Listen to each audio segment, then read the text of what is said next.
Makalipas ang 4 na araw, natagpuan ang nawawalang byuda ng dating kapitan ng Barangay Balibago sa Angeles, Pampanga.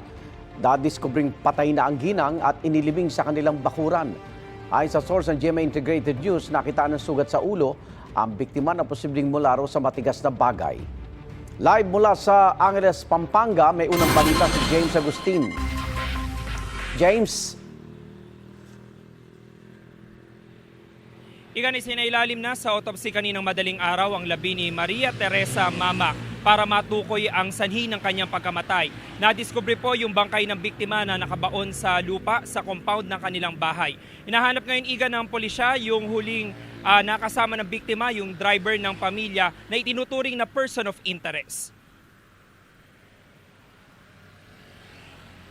Nakabaon sa lupa sa compound ng kanyang bahay sa Angeles City, Pampanga nang matagpuan ng mga otoridad.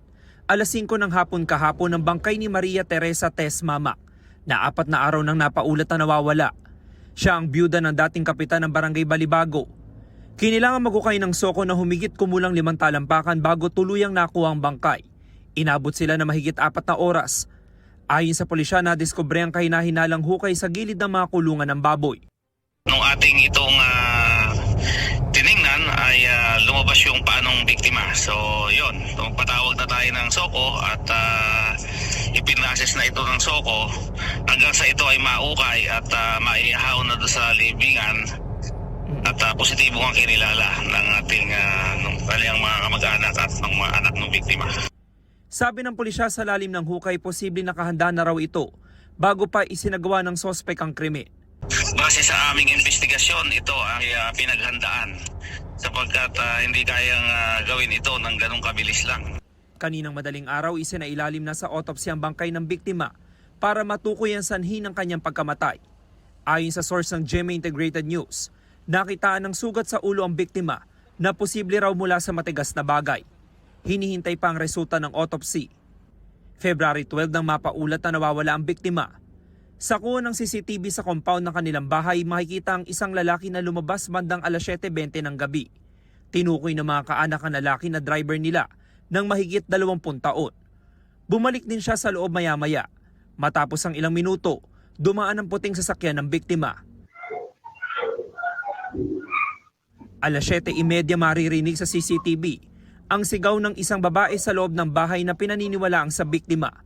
Pagsapit ng alas 8:30 ng gabi, makikita ang puting sasakyan na palabas ng compound. February 14 nang matagpo ang abandonado ang sasakyan at nakaparada sa Magalang Municipal Plaza. Isinailalim na ito sa forensic examination. Sa paunang investigasyon ng pulisya, may nakita silang bakas ng dugo sa pader, wheelbarrow, washing machine at gripo sa compound.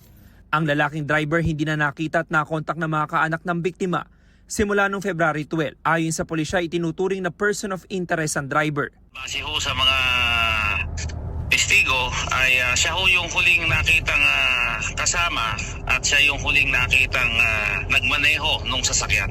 Sa ngayon ay ini-establish pa natin kung ano yung posibleng motibo kung bakit nagawa ng ating suspect sa biktima. Nagkasa ng manhunt operation ng pulisya para matunton ang driver. Sa isang pahayag, mariing kinondena ni Pampanga 1st District Representative Carmelo Lazatin Jr. ang pagpatay kay Mamak. Nagalok din siya ng 200,000 pisong pabuya sa sino mang makapagbibigay ng impormasyon sa kung sino ang pumatay sa biktima.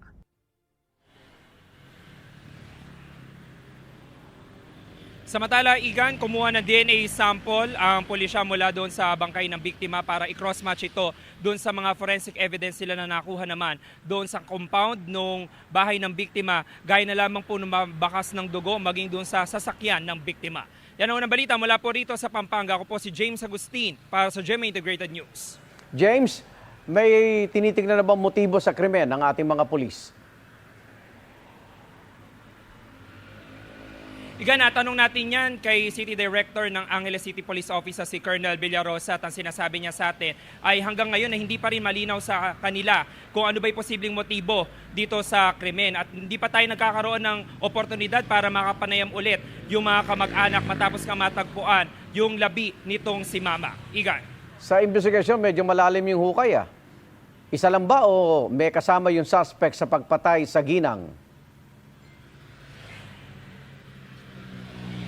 Yes, Igan. Ayon sa pulisya, isa lamang yung tinitingnan nila na posibleng suspect at nasa likod nitong krimen.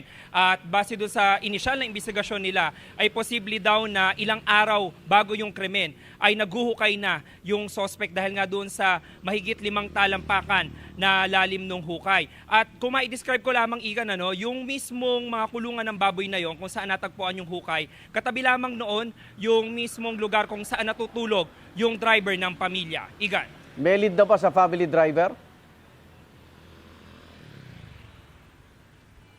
Yan yung sentro ng manhunt operation ngayon ng Angeles City Police Office dahil hanggang simula pa noong February 12 na nawawala itong biktima ay hindi na makontak maging ng mga kamag-anak itong driver na ito. At wala naman silang makita pa na lead kung nasaan itong driver na itinuturing nilang person of interest. Igan. Maraming salamat, James Agustin.